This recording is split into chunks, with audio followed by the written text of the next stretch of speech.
Alhamdulillah, syukur kita kepada Allah kerana kita masih lagi diberi peluang untuk berada dalam majlis ilmu pada malam tu. Jadi malam tu dia dah masuk kepada kisah tentang Zulkarnain. Maknanya habis dah tiga kerangka ataupun tiga bab besar lah. Bermula daripada pemuda dalam gua kan, 309 tahun. Okay, kita cuba imbas balik. Okay. Sebenarnya ramai orang baca surah Kahfi itu setiap Jumaat. Ada yang baca sebab mau dapat cahaya antara dua Jumaat. Jumaat tu dengan Jumaat depan. Dua cahaya ni ada. Ada yang baca sebab ustaz suruh baca. Ada yang baca sebab dah jadi biasa. Tapi kadang-kadang kita baca sampai habis. Baca habis ni tu. Surah Kahfi ada 100 lebih. Bila dia nanya, surah Kahfi tu cerita pasal apa? Jadi, ada orang madah, cerita guru lah. Ada yang kata, ada yang madah pasal pemuda tidur lama lah. Ada yang madah pasal Ya'juj dan Ma'juj. Sebenarnya surah Al-Kahfi itu ia bukan sekadar cerita gua. Bukan sekadar mau cerita pasal tidur 309 tahun. Ia bukan sekadar cerita pasal tembok besar tu. Surah Kahfi adalah cerita tentang kehidupan kita seperti itu. Kehidupan kita semua tu. Mudah faham tak? Surah Kahfi itu macam Allah sedang tunjuk 4 ujian yang hampir semua manusia hadapi. Contohlah, masa muda kita diuji dengan kawan, masa kerja kita diuji dengan duit, bila belajar tinggi kita diuji dengan ilmu, bila ada jawatan kita diuji dengan kuasa. Macam dia lah. Kadang-kadang kita belum jadi ketua surau dah, orang dah lembut dah suaranya.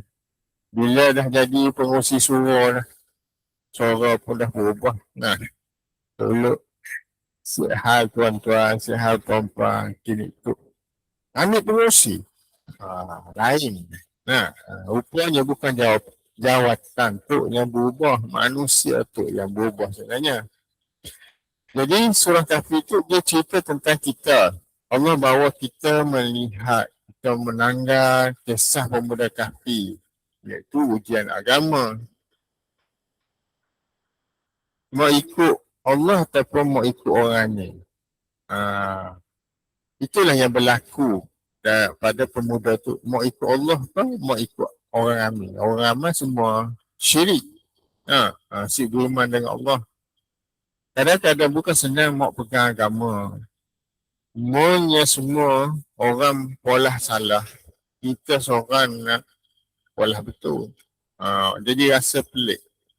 Pemuda Kahfi dia nak ajar kita, semuanya seluruh dunia ditinggalkan Allah.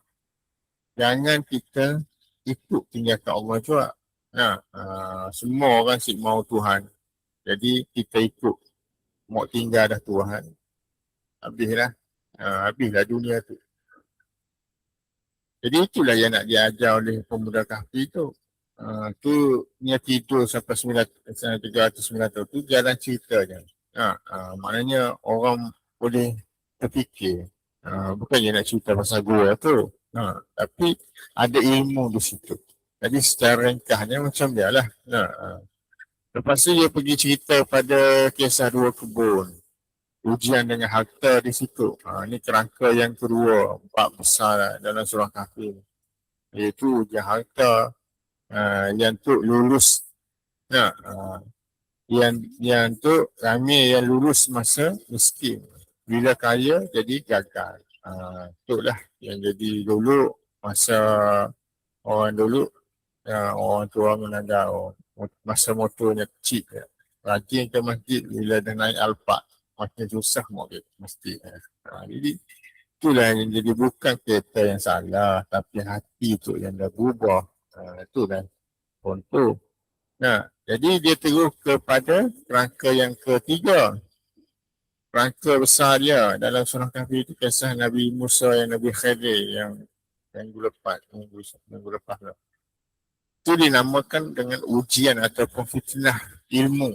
Kadang-kadang kita belajar sikit, baca 2-3 buku, nanggar 5 video YouTube dah, tu rasa semua orang salah. Kita aja betul. Jadi Nabi Musa merupakan seorang Nabi besar. Dia Nabi dan Rasul pun Allah suruh belajar lagi. Pangkat Nabi Musa ni bukan kaleng-kaleng. Jadi semuanya kita baru habis tengok satu video TikTok agama ke YouTube tu, jangan terus rasa boleh betulkan semua orang dah panggil daripada kita. Okey. Kerangka yang terakhir itu iaitu kisah Zulkarnain, iaitu ujian dengan kuasa. Ini paling bahaya sebab kuasa boleh ubah manusia. Ada orang sebelumnya jadi ketua kampung dah nak. Duduk dah nak. Kita duduk nak mau jumpa sebelum jadi macam orang biasa, orang awam. Bila dah dapat jadi ketua kampung, mau jumpa kami tu mesti polah appointment tu. Lain dia kelakar tu, lain caranya. Tapi Zulkarnain mengajar manusia semakin tinggi kedudukan seseorang, semakinnya rendah diri kepada Allah. Itulah yang kita akan sentuh malam tu, kisah Zulkarnain. Sebab dalam masa surah Kahfi ni, ayat surah Al-Kahfi ni masih lagi turun di Makkah. Ada siapa Zulkarnain tu. Jadi selepas kisah Nabi Musa dan Khadir yang mengajar tentang fitrah ilmu, Allah beralih kepada kisah seorang raja yang sangat hebat, iaitu nama Zulkarnain. Yas'alunaka, tu disebut Zulkarnain. Jadi kisah Nabi Musa dan Sayyidina Khadir mengajar jangan sombong. Hidup kita tu lawa dengan ilmu tu. Maka kisah Zulkarnain pula dia nak mengajar jangan kita tu lawa dengan kuasa. Sombong gila dengan kuasa. Dapat kuasa sikit terus dah berubah. Bukan kuasa tu berubah orang tu berubahnya. Kerana manusia bukannya kerana manusia tu dia biasanya diuji dengan 4 perkara besar tu lah. Agama, harta, ilmu, kuasa. Agama, Ashabul Kahfi. Harta, pemilik 2 kebun. Ilmu, Nabi Musa dengan Khadir. Kuasa, Zulkarnain. Itulah yang disebut yang kita baca tadi ayat tu. Dan mereka bertanya kepadamu, yas'alunaka. Yas'alu ni banyak soalan dalam Quran kita jumpa. Yas'alunaka anil anfal, yas'alunaka yas'alunaka, banyak, ada beberapa. Jadi yas'alu ni apa maksudnya? Apabila orang bertanya kepada engkau wahai Muhammad tentang Zulkarnain, iaitu siapa yang tanya tu? Maknanya orang yang tanya tu adalah orang Yahudi yang diajar oleh musyrikin Mekah bertanya kepada Rasulullah tentang 3 perkara, iaitu Ashabul Kahfi, Ruh dan Zulkarnain. Jadi soalan tu sebenarnya untuk menguji sama ada Rasulullah SAW benar-benar seorang Nabi ke si. Itu ujian lah. Yang nak menguji. Jadi Yahudi lah dengan soalan tu. Jadi orang musyrik yang ajar tu, orang musyrik ke Mekah lah. Dia jumpa lah orang Yahudi. Orang Yahudi tu dia macam pendeta-pendeta juga lah. Dia macam orang alim lah Yahudi tu pun. Jadi dia suruh lah orang Yahudi tu nanya kepada Rasulullah tentang 3 perkara tu. Tentang Ashabul Kahfi, Ruh dan Zulkarnain. Jadi yas'alunaka, apabila mereka bertanya, Tuhan madah kepada Nabi Muhammad, yas'alunaka, sekiranya tidak bertanya kepada engkau wahai Muhammad tentang Zulkarnain. Itu jadi soalan, jadi ada jawapan tu. Soalan tu sebenarnya tu nak uji ya. Lalu Allah turunlah jawapan tu melalui surah Al-Kahfi. Jadi siapa Zulkarnain tu? Jadi menurut ulama tafsir, Syekh Muhammad Saleh Utsaimin, Allah sebut nama sebenar Zulkarnain. Allah juga menyebut tahun hidupnya bila, bangsanya apa, tempat lahirnya sini. Kerana perkara tu memberi manfaat sebenarnya kepada agama. Tapi yang penting hanya pada pengajaran dari kisahnya tu yang penting. Jadi adakah Zulkarnain itu ada seorang nabi ke rasul? Jadi pandangan ulama tafsir itu kuat menurut ramainya majoriti ulama tafsirnya pada termasuk Syekh Utsaimin itu, nyamadanya bukan nabi, tapi nya adalah raja yang soleh, hamba Allah yang beriman, pemimpin yang adil. Maknanya ia diberi kuasa yang sangat luas. Jadi maksud nama Zulkarnain, Zul ni ya pemilik ataupun yang mempunyai, ya pemilik. Karnain itu maksudnya, Karnain iaitu dua tanduk ataupun dua ujung. Maknanya ada ulama berbeza pandangan. Pandangan pertama, memiliki mahkota yang ada dua tanduk. Bila nampak mahkota tu dia ada atas tu, mahkota. Yang pandangan kedua, dia ada menguasai timur dan barat dunia. Maknanya dua tanduk ataupun dua ujung. Maknanya ujung sana, ujung situ, maknanya timur dan barat. Ada pandangan yang ketiga yang ada, ia memiliki yang ada dua kekuatan besar. Jadi walau apapun, saya ada dalil yang sahih, yang betul-betul yang boleh diterima, tapi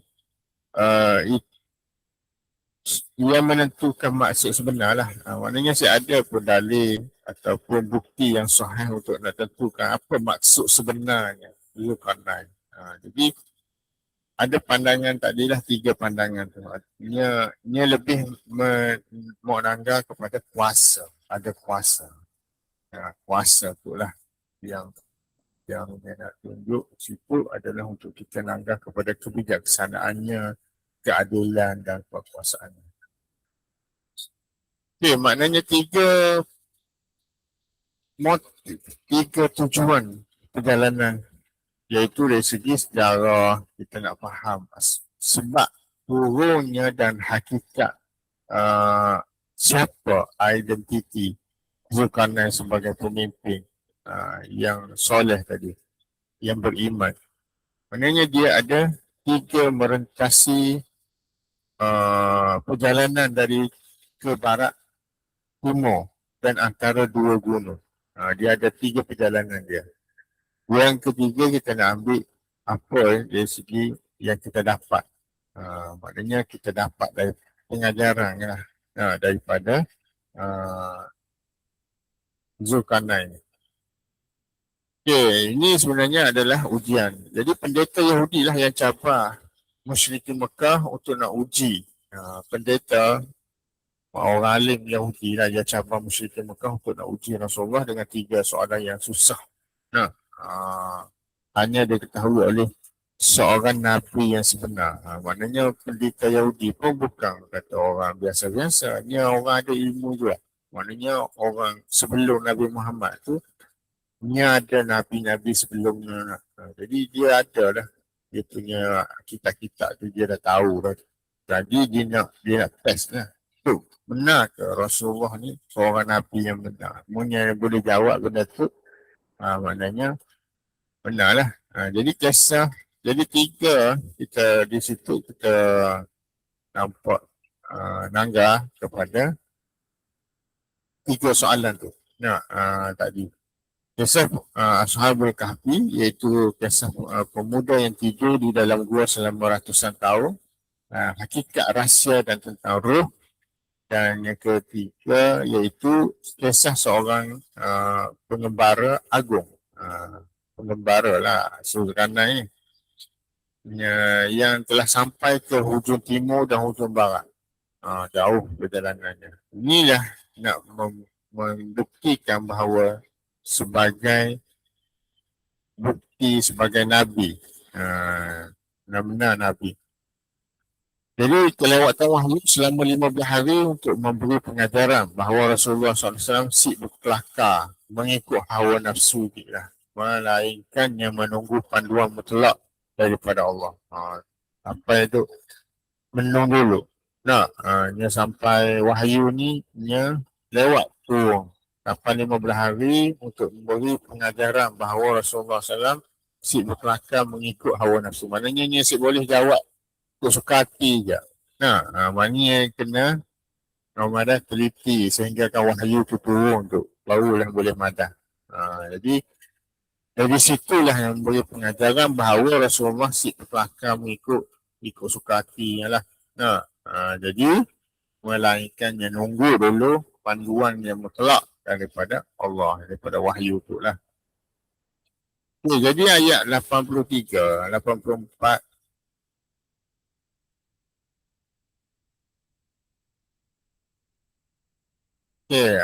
Zulkarnain itu ada ialah pemilik dua tanduk dan madah merujuk kepada kekuasaannya lah yang meluas sehingga ke hujung timur dan barat. Maknanya itu maksudnya dua tanduk matahari. Maknanya seolah-olah kita nanggap bila nanggap matahari tu matahari kat tengah kita nampak macam ada dua. Yang kedua iaitu daripada itu gelaran dia lah. Gelaran ada kata dua mahkota atau tanduk di mahkota tu. Jadi status Zulkarnain ni dia adalah seorang raja yang adil dan hamba Allah yang soleh.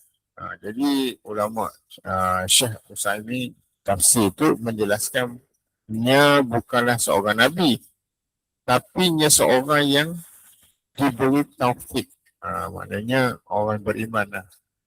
Senang cerita. Yang raja dan berimannya bukan kebanyakan ulama tafsir pun yang ada bukan Nabi. Sebab Nabi tu dia banyak sebenarnya ribu-ribu dulu. Ya kita tahu tu Rasul 25 Rasul. Nabi tu Amin.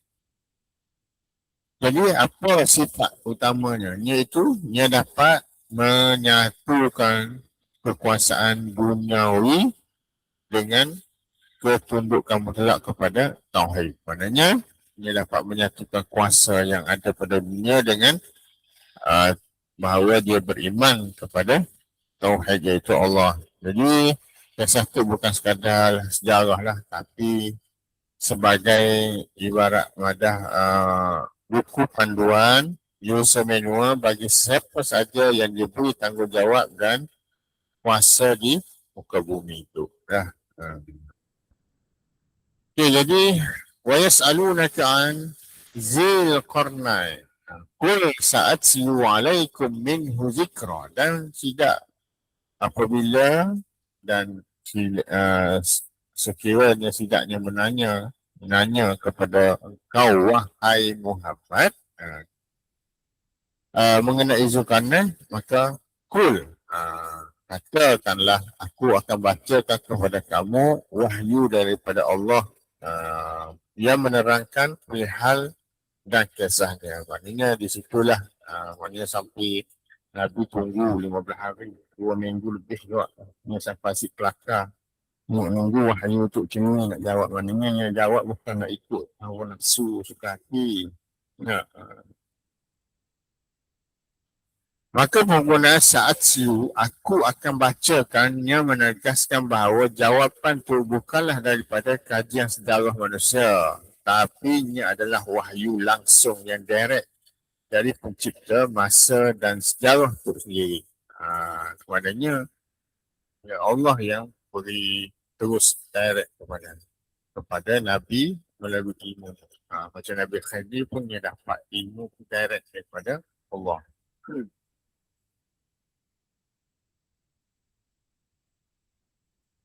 Jadi ayat 84, sesungguhnya kami telah memberikan kepadanya kekuasaan di muka bumi itu. Allah beri kepada Zulkarnain itu kuasa, kekuatan tenteranya, kemampuan memerintah, sebab-sebab kejayaannya. Tapi nya si jadi zalim. Walaupun dia ada kuasa, dia adalah pemimpin yang adil. Maksudnya sebab apa dia adil? Sebab dia benar-benar mau ikut Tuhan lah. Sebab Allah, dia beriman, benar-benar beriman. Jadi kedudukan penguasaan dari segi fizikal dan kuasa, maknanya kuat di muka bumi itu tanpa tantangan yang mampu. Maknanya ada siapa pun yang boleh gugatnya, boleh nak jatuhkannya. Sebab kuasa mutlaknya adalah dia berbuat kuasa dan mengikut apa yang Allah mahu. Sabab, dia kita baca tadi punya sababah, jalan ataupun sumber. Jadi Syekh Utsaimin menguraikan sabab sebagai alat yang inilah alat seperti ada ilmu, ada panggilnya strategi, ada teknologi dan maknanya lengkaplah untuk nak menakluk ataupun mentadbir apa yang diberi kuasa tu. Kekuasaan sebenar merupakan memerlukan kedua-duanya, iaitu kedudukan tanpa ilmu akan runtuh. Ilmu tanpa kedudukan si mampu nak ubah apa pun yang ada di depan. Jadi apa yang kita dapat daripada ayat 84 ni pun, bahawa ramai orang apabila diberi kuasa jadi takabur. Sifat takabur masih dapat lari lah. Tidak takabur ego menindas lupa Tuhan.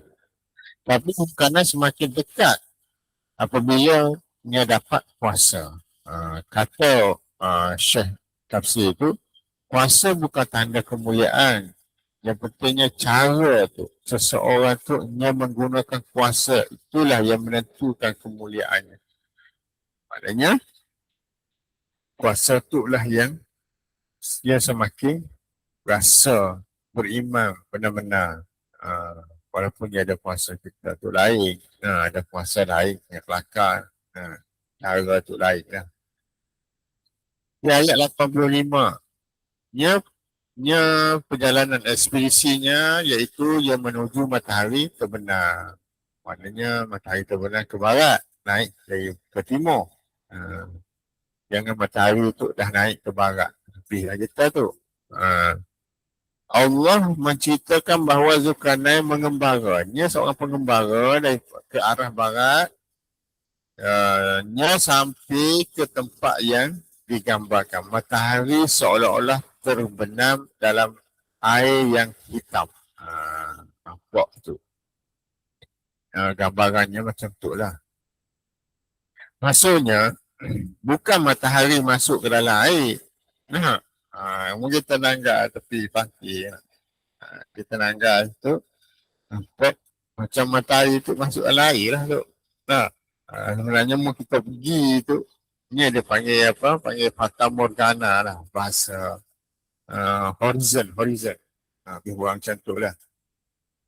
Mau kita pergi, ni lah, macam kita nanggal langit lah. Mau tak ada matahari, kita nanggal langit tu, di ujung tu. Tu lah akhirnya, ujung langit, kaki langit. Orang panggil kaki langit. Bila kita pergi, ni ada. Jauh pergi. Jadi, bukan matahari tu yang masuk air lah. Dia turun ke dalam air tu. Tapi sudut pandangan manusia macam tu lah yang nangga. Seperti kita nangga matahari tenggelam di laut pada waktu petang. Jadi, yang ada matahari seolah-olah terbenam. Terbenam di dalam mata air yang hitam. Jadi, itulah pengembara Allah Zulkarnain mengembara ke arah barat. sehingga beliau sampai ke tempat yang digambarkan. Maknanya macam ujung-ujung dunia. Macam tu. Jadi apa yang pola? Dia pun menempuh satu jalan. Yang kedua, dia punya destinasinya hingga apabila dia telah sampai ke tempat matahari dan dia melihat matahari terbenam di dalam mata air yang hitam yang berlumpur atau panas. Ada kita langgar, kita pergi ke tempat maknanya di situ di pantai kita langgar ada dia macam hitam berlumpur tu. Ataupun dia panas. Tapi dia kira ni macam ujung-ujung lah dunia. Dia punya jauh perjalanannya tu. Okay, jadi matahari secara fizikalnya masuk ke dalam air ataupun lumpur tu. Ia adalah gambaran daripada pandangan Zulkarnain. Apabila dia tiba di hujung ataupun daratan barat, kemungkinan persisiran lautan Atlantik. Ada lagi daratan yang kelihatan matahari seolah-olah tenggelam ke dalam laut yang gelap dan bergelora. Maknanya itu macamnya nak gambarkan bahawa ujung lah di negara barat Atlantik tu lautan barat ke barat lah tu. Ada yang jauh ujung. Jadi dia di situ lah dia punya ada kuasa dia tu nak madahnya dia boleh takluk dua barat dan timur daripada ujung tu ibarat macam dia lah. Jadi ayat 86 dia bertemu satu kaum. Allah beri pilihan mau hukum atau mau pola kebaikan kepada sidaknya. Jadi apa Zulkarnain madah? Yang madah, orang yang zalim akan dihukum dan orang yang beriman akan diberi layanan yang baik.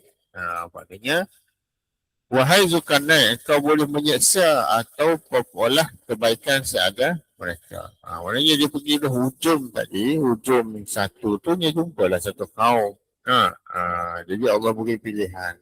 Bila dah jumpa tu, Allah beri pilihan sama ada mau pola menghukum ataupun pola baik kepada sidaknya. Jadi Zulkarnain madah orang yang zalim akan dihukum. Orang yang beriman akan diberi layanan yang baik.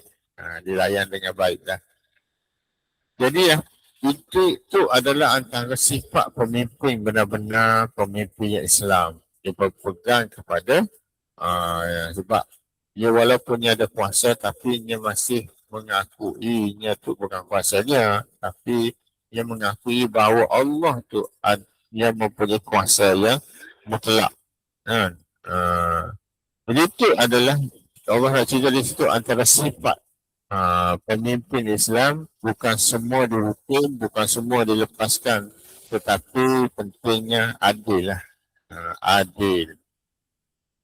Maknanya adil tu di situ macam dia lah. Orang yang zalim, orang yang jahat akan dihukum dan orang yang beriman akan dilayan dengan baik. Okay. Itu di antara ayat 86.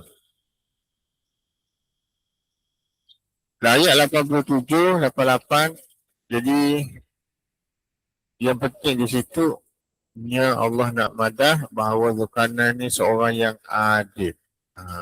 Keputusan Zulkarnain dia nak tunjuk bahawa dia walaupun ada kuasa, maknanya dia dapat urus dengan baik.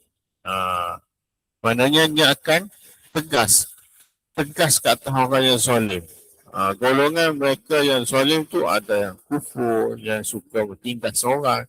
Jadi dia beri hukuman awal-awal lagi. Dihukum dan diperangi untuk menghentikan kezaliman. Jadi sebab dia percaya bahawa di akhirat kelak akan dibalas, dikembali kepada Allah untuk azab yang lebih dahsyat. Yang kedua, rahmat ke atas kebaikan. Golongan sidak yang beriman dan beramal soleh dilayan dengan baik sebab di dunia diberikan ganjaran yang terbaik, perlindungan dan diurus dengan baik dan dipermudahkan. Itu maknanya perintah yang mudah. Sebab itulah yang diberi rahmat di dunia pun dah dilayan. Macam kita buat benda baik, mestilah orang akan balas baik kepada kita. Jadi di dunia pun kita nanggap macamnya, maknanya di akhirat macam lagi lah. Allah layan kita macam tu. Jadi keadilan bukan sekadar nak hukum yang salah, tapi nak mudahkan urusan dan nak angkat sikap yang salah tadi supaya dia punya kedudukan tu supaya dapat dia berubah jadi orang yang baik, orang yang benar dengan ada hukuman atas kesalahan yang dipolah. Di ayat 89, 91 Allah nak cerita di situ adalah perjalanan ke timur. Zulkarnain bergerak pula ke timur. Maknanya dia pergi ke barat sampai ujung ni, sampai jumpa satu kaum. Maknanya di situ Allah tanyalah, dia beri pilihan. Sampai pula perjalanan ke timur. Dia pergi ke arah timur pula. Zulkarnain bergerak pula ke arah timur, yang nemu satu kaum yang hidup sangat sederhana. Orang yang primitif lah dulu. Saya ada bangunan binaan besar-besar, saya ada perlindungan daripada matahari, panas matahari. Tapi Allah tahu keadaan sidaknya. Maknanya berbeza yang pergi tempat orang ke kaum di sebelah barat tu. Orang yang barat ni orang yang suka tindas orang. Mana yang baik akan dilayan. Maknanya dia pergi ke timur pula, ekspedisi dia ataupun perjalanan ke timur, Zulkarnain nemu satu kaum yang hidup orang sederhana lah. Jadi apa yang dapat di situ, bahawa ayat 89 hingga 91 tu, kuasa Zulkarnain bukan untuk nak takluk demi kemegahan, tapi nya untuk menanggar keadaan manusia dan mengebak pada keadilan. Di situ maknanya apa yang dipolah di timur, dia menempuh jalan perjalanannya hingga apabila sampai ke terbitnya matahari di sebelah timur. Jauh lah tu kita langgar dia punya perjalanan dia tu, timur ke barat tu. Dia dapati matahari tu menyinari segolongan umat yang kami sik menjadikan mereka sesuatu yang melindungi daripada cahaya matahari. Dapat rumah tu tak ada nak lindung matahari. Jadi tafsir tu menjelaskan bahawa kaum tu dia hidup dalam keadaan yang primitif, yang sangat primitif. Mereka seada apa-apa, seada seni bina ataupun rumah ataupun kemahiran pola pakaian yang sempurna untuk berlindung daripada cuaca yang panas. Dia macam duduk dekat matahari je. Jadi mereka terdedah dengan sepenuhnya kepada alam tu. Maknanya tidur macam dia lah, tak ada tempat nak berteduh lah. Ke 92 hingga 93 tu maknanya dia sampai antara dua gunung. Itulah permulaan kisah yang paling terkenal, iaitu Zulkarnain sampai ke kawasan antara dua gunung besar. Sebab tu lah ulama menyamakan Zulkarnain tu apa maksudnya, hanya macam dia punya cerita dia tu ada yang madah timur ke barat. Dia punya kuasa dia ada yang madah dua tanduk dua gunung tu. Maknanya Zulkarnain sampai ke kawasan antara dua gunung besar. Dia bertemu dengan satu kaum. Dia temu satu kaum yang susah gila mau faham bahasa lain. Hidup dalam ketakutan, sering diganggu oleh Ya'juj dan Ma'juj. Kalau dalam surah Kahfi memang terkenal lah Ya'juj dan Ma'juj tu. Sebab hari kiamat kelak dia akan keluar macam dia lah. Sehingga Zulkarnain pola benteng. Ya. Mereka kemudian memohon bantuan Zulkarnain. Ya'juj dan Ma'juj ni siapa tu?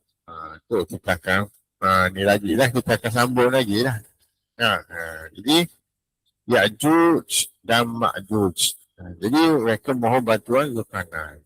Jadi bila dia pergi di antara sampai ke dua gunung, dia nangga antara dua gunung besar. Maknanya antara dua gunung. Nanti dia kata dua gunung tu. Qarnain yang punyai dua kuasa, yang punya kuasa antara dua gunung. Maknanya dia pergi di situ, dia nemu satu kaum yang susah memahami bahasa lain. Hidup dalam takut dan sering selalu diganggu oleh Ya'juj dan Ma'juj. Kemudian mereka minta bantuan daripada Zulkarnain tu lah. Di situlah bermula kisah pembinaan tembok besar yang akan diceritakan pada ayat seterusnya lah. Ayat 94, 9 hingga 98. Mereka cerita pasal Ya'juj dan Ma'juj. Sebagai gambaran awal lah. Gambaran awal tentang Zulkarnain. Jadi ayat 83 hingga 93 Allah memperkenalkan Zulkarnain sebagai pemimpin yang beriman, raja yang adil, dia si sombong dengan kuasa, menggunakan kekuatan untuk bantu manusia, menegakkan keadilan di sini dia pergi. Nabi Musa belajar bahawa ilmu mempunyai batas. Maka Zulkarnain menunjuk kepada kita bahawa kuasa juga mesti tunduk kepada Allah. Jadi kami manusia berubah bila dapat kuasa. Ada yang jadi sombong apabila memiliki jawatan ke, harta ke, pengaruh. Tapi kerana mau ngajar bahawa semakin tinggi kedudukan orang tu, semakin rendah dirinya di hadapan Allah. Dan sebab dia rasa rendah di hadapan Allah tu lah dia terpaksa jadi di depan orang ramai lagi lah. Sebab dia faham Allah nak macam ni lah. Hati yang rendah, sombong. Jadi bila dia berdepan dengan manusia, dia rasa seolah-olah macam tu lah. Sifat tu dia terbawa. Bahawa macam tu lah Allah nak. Dia nak orang boleh nangga supaya dirinya tu nampak boleh tunduk dengan orang, hormat orang, walaupun dia seorang raja, dia pun boleh hormat orang. Sehingga kan orang boleh hormat pada tu baru orang respect. Ni nak suruh orang yang hormat kita, kalau dia dah ada kuasa, itu jadi susah sikit tu. Itu yang boleh menyebabkan jadi berlakunya kezaliman. Sampai ada rahmat lah Allah nak bagi. Kerana kuasa tu bukan milik kita, ini adalah amanah sebenarnya. Sama juga dengan harta. Maknanya Islam larang pun orang tu ada harta banyak, orang tu ada kuasa banyak gila. Tapi semua tu dia akan jadi fitnah ataupun uji. Nak uji tak benar kita boleh pegang amanah tu. Macam dia dapat kuasa tu boleh kata boleh pegang amanah yang diberi sementara. Itu menjadi ujian. Siapa yang boleh lepas ujian tu, maka adalah ganjarannya. Itu di antara kisah yang kata ada benda sebagai permulaan lah kisah Zulkarnain. Sebab kisah seterusnya berkenaan pasal Ya'juj dan Ma'juj. Pasal kaum tadi dia berhenti di situ. Ceming Zulkarnain. Maknanya kita dah nampak lah sifat Zulkarnain tu macam dia lah. Dia berjumpa di satu kaum macam dia. Jadi tu dia membantu lah. Dia bantu. Walaupun orang dia pergi ke timur, ada perlindungan daripada cahaya matahari tu. Jadi dia bantu. Jadi di situ Allah dah tahu. Kedudukan tahu lah orang di sini macam ni. Tapi yang dia beri kepada Zulkarnain itu bukan untuk nak takluk, tapi untuk melihat keadaan manusia dan kepada keadilan. Okay. Jadi itulah di antara yang kita dapat permulaan pada malam tu, pembukaan bagi kisah Zulkarnain lah.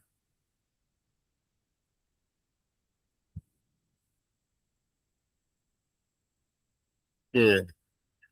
Kelak kita sambung lagi dan kita huraikan lagi lah sikit pasal Zulkarnain itu.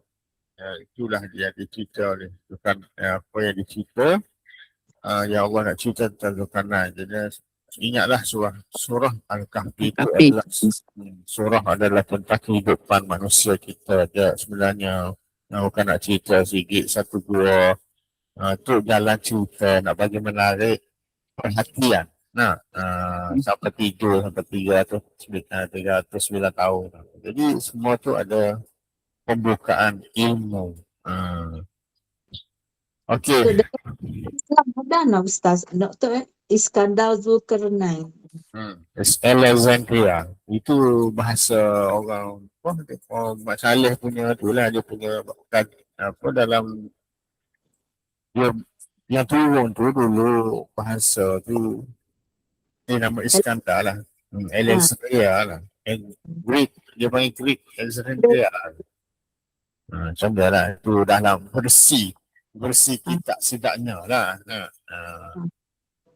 Benda tu mungkin ada dalam Bible sebelum dalam Quran tu, sebab tu lah Yahudi tu dia berani nanya Nabi Muhammad, dia nak tahu.